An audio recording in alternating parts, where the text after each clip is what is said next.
Again, we ended up selling some of our gold and silver right up here near these peaks.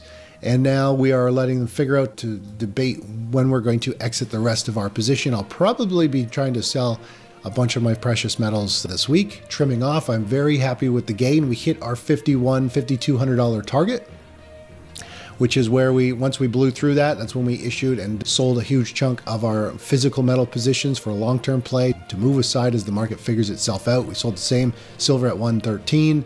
And now we're going to get the rest out and we'll get a nice average price. The market does look like it's coming to an end, the trends here, and I'm more than happy with the gain. Let's take a look at the markets. Lots of volatility recently. This is the S&P 500 futures. We dipped into oversold territory last week. We also saw a full day of panic selling with our indicator.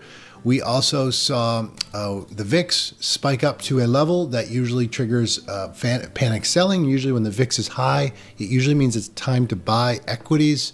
And we also saw the VIX, we shared on the video here, about the VIX spiking and closing up at this level. And we tend to see the stock market bounce once we get to those oversold levels. And that's exactly what we did saw here. We saw the very next day, we saw the market gap lower with an exhaustion move. And then we saw, the futures, they flushed down and they ended up rallying high with a big move to the upside. And if we look at the 30-minute chart, we can see we went from panic selling the day before to FOMO, to everybody suddenly had to get in. They all had to get out, then they all had to get back in. Those are usually very good signs. Now, keep in mind, the market is definitely struggling here. The S&P 500 is right up into resistance through a lot of noise and volume that's traded through here. And we can see our short-term chart has gone orange, telling us the trend is starting to go neutral. It's kind of losing some of that upward move. As you can see here, really over the last several months, the market has had a downturn. It's had a rally back up. It's chopping sideways. It definitely isn't a very clear trend. And that's the markets here. The short-term chart starting to give us that warning. If we look at the NASDAQ 100, you can see it struggled. It sold off even more. It's rebounded, kind of stuck under resistance, and we can see here it's gone neutral a session or so before. Short-term wise, it has fallen into a downtrend. And so what we need to be aware of is when something is in a downtrend and we get FOMO, that usually means the market may want to start to roll over. So we could start to see this move down. So when we are in an uptrend, let's just go back in time here, see if I can find one. If we go back in time, when the bars are green and we're in an uptrend, we're usually looking for oversold market conditions. We're looking for panic selling. Usually that's going to tell us the market is going to want to bounce and move higher. We don't really care about the FOMO indicator. In an uptrend, when bars are green, we hit FOMO all the time. That just means there's lots of buying. It's a good sign. When we fast forward to where we are now, when you're in a downtrend with red bars, we don't care about oversold because we're constantly going to see waves of panic selling. And that's what a downtrend is. There's more selling than buying. But what we want to keep our eyes open for is when there's a strong bounce and everybody is buying. That's not only people buying because they think a bottom's it's a bottom picker, but it's also the shorts covering. That's usually when the market can roll over and then start to go down. It becomes a pivot high. So this is where we start to stand out. So we have mixed signals. The NASDAQ is in a short-term downtrend and overbought. The S&P 500 is more or less neutral, trying to figure out what it is going to do, bouncing up towards resistance. And it had FOMO, but doesn't mean the trend has fully changed just yet. So that's kind of where we're at, mixed signals. And we have been more or less bouncing around with mixed signals for the past, month and a half, 2 months. This isn't anything out of the norm. It's just a difficult market condition because stocks don't want to find traction.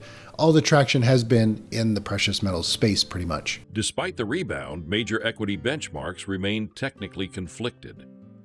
The S&P 500 has pushed into a dense zone of prior trading activity where resistance often emerges. Momentum has cooled from bullish to neutral, suggesting buyers are losing conviction. The NASDAQ shows even more strain, having failed to reclaim key levels after its recovery.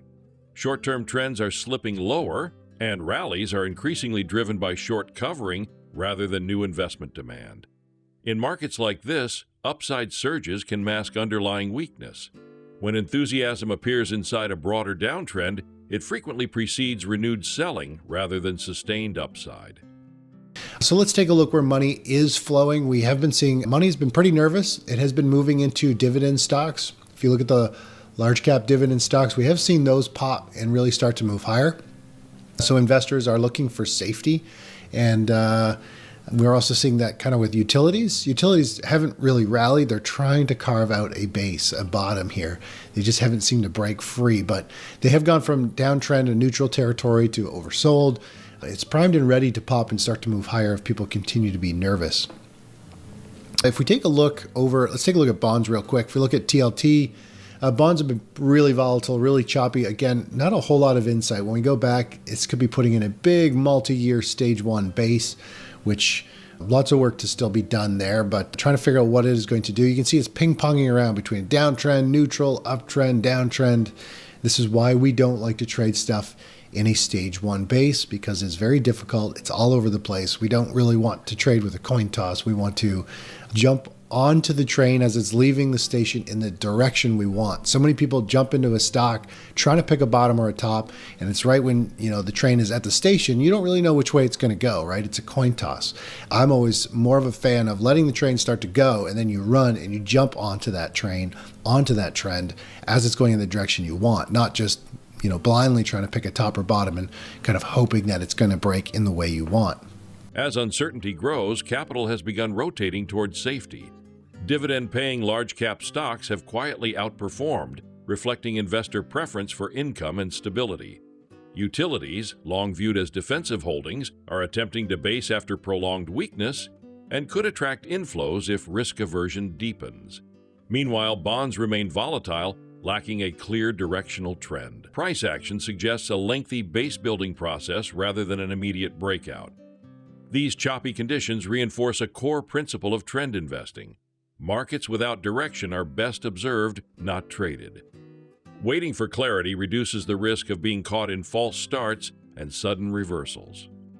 Now, if we take a look at the US dollar, we have seen the dollar go off a cliff. We've seen it have a strong rebound. Of course, we've seen precious metals have some pretty big moves and swings. If we take a look at gold, similar with big drops and a bounce. Gold is up today about 1%, trying to get some traction. And the big question, I think this is kind of a do or die week potentially for precious metals. The big question is, are we going to see gold start to come back up, move higher?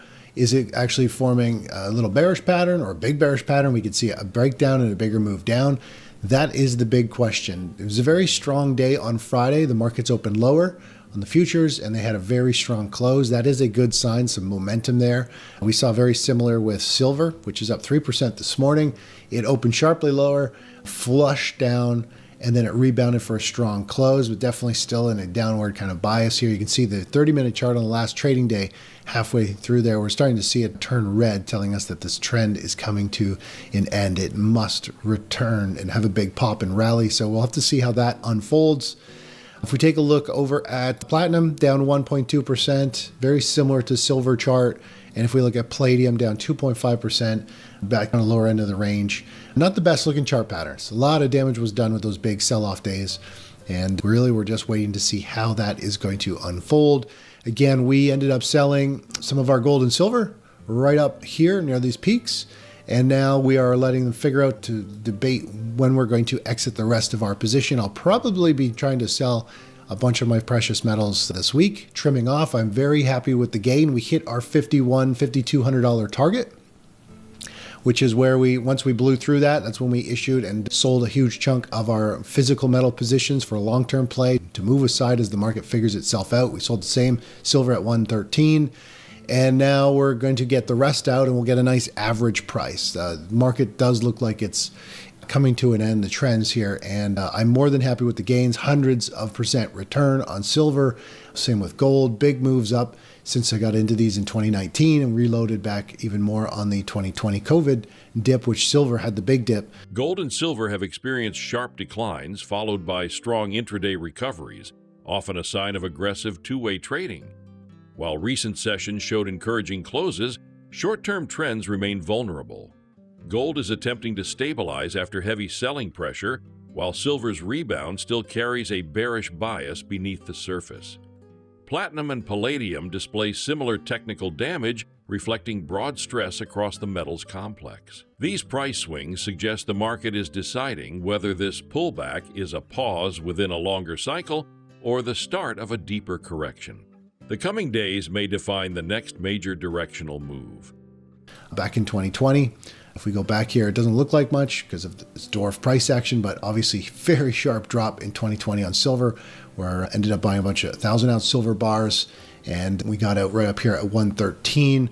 So now we're just letting this market figure itself out and get out overall a nice average price. When I look at the precious metals space, and this is just the way I see things, some people never want to sell precious metals, but we are in this euphoric bubble phase, and I've talked about this a dozen times, or more like thousands of times. What goes straight up when everybody wants it and is chasing it usually comes straight back down, and we're definitely looking like we're starting to see that, right? So I just don't need to. I'm more than happy with it. My biggest concern is wasting time. You really don't want to waste, 20, 30 years or just 10 years, 15 years for it to hit new highs. For all we know, it could do the exact same thing. As we know, buy the rumor, sell the news. We see this with stocks all the time. Stocks go up into earnings. They have good earnings, and then the stock crashes. That's because people buy the rumor expecting good news and earnings, and then they sell when they finally hear it. Well, the stock or precious metals are going up, expecting bad things in the economy, things to collapse, all this stuff. So it's getting priced in, and then we're probably going to get the news, and then something is going to fizzle out, and it could go dormant for years.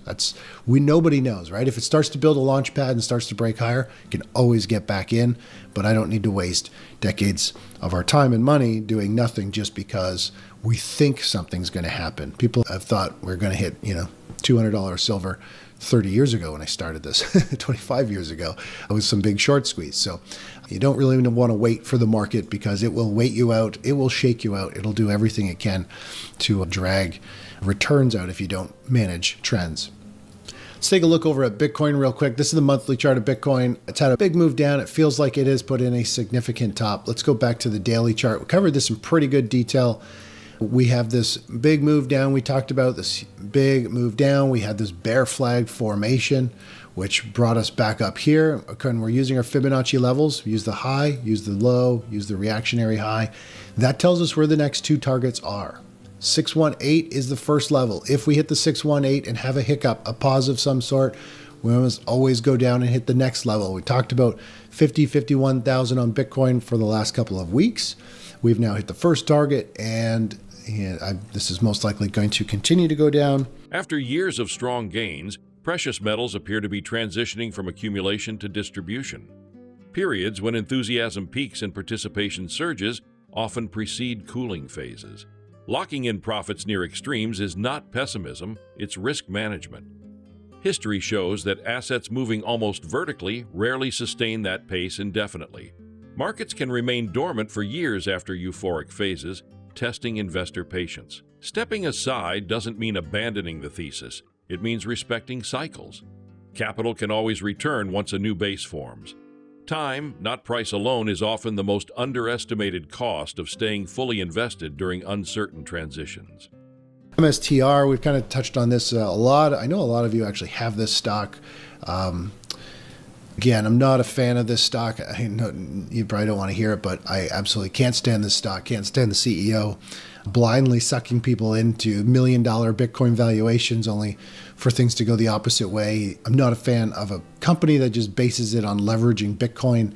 The stock has taken a beating just, in the last a little while, down 76%, down 80%. Is just a terrible way to just play Bitcoin. You don't need to get into somebody trying to get fancy. So unfortunately, this continues to move down, and I think we're going to see some bounce, but overall, lots of damage being done. This is down so much, they're going to start, or probably already are, forced liquidation of selling Bitcoin because of the strategy and the leverage they use. This company alone is probably going to hurt the price of Bitcoin, and it's going to completely backfire on their whole strategy. And I think it already is, but I don't know the details too much. But just be very cautious when somebody, creates these strategies and these companies based around just trying to make profit on Bitcoin. You might as well just be an investor in Bitcoin. You don't need to get a company for it. But anyway, let's take a look at crude oil, down 0.5% this morning. It's had a pretty good pop and bounce, trying to figure out what it's wanting to do. It is in an uptrend, it has a series of higher lows, series of higher highs, having a consolidation. We've seen this happen a bunch of times in the past as these reactionary highs eventually sells off. So we'll see how that unfolds. There's lots of volume in this space, so there's definitely some stuff going on here. There's some interest We'll see if it fizzles back out and if we eventually break down below this 55, 56 level, which I do believe is going to happen in due time, and we'll be down in the mid 40s. But I think we're going to have some bad economic data or something come out that'll eventually trigger a slowing economy, and that will probably be they'll probably be linked together in some regard. Last but not least, let's just take a quick look at gold miners. I know a lot of you have gold miners. Again, very similar chart pattern to gold. Lots of damage done. The big question here, is this going to recover, or is this going to extend its losses and move down? This is the same with silver miners. I was talking about this back over here. I think I talked about how miners are landmines. Be very cautious. Everybody was selling physical metals, piling into precious, using their profits from physical metals to move into miners, which both of those would be kind of a warning sign. So that's where we're at. We're at this big turning point. We're all in the same boat who have precious metals, whether it's physical or miners. We are literally sitting on the edge of our seat, wondering, is the breakdown coming, or is a recovery coming? And potentially, are we going to go to all-time highs? We just have to wait and see, finger on the trigger, manage our positions. Hopefully you locked in some gains as we locked in profits right up near these highs. That should have been across the board. Precious metals, doesn't matter if it's physical metal, a gold or silver ETF, or miners, they are all the same trade. When you sell one, you really should be selling them all. And that's they all move together, right? That's pretty much how that space works. But beyond metals, risk assets show similar stress patterns. Bitcoin has rolled over from recent highs, with technical targets suggesting further downside risk. Leverage-driven strategies tied to crypto markets have amplified volatility, raising concerns about forced liquidation pressure. Energy prices remain in an uptrend, but are consolidating, often a precursor to broader economic signals. Gold and silver miners mirror the metals themselves, suffering outsized damage and reinforcing caution. Across markets, the message is consistent. Trends are weakening, not strengthening. This is a moment for discipline, flexibility, and patience, waiting for confirmation before committing to the next major move.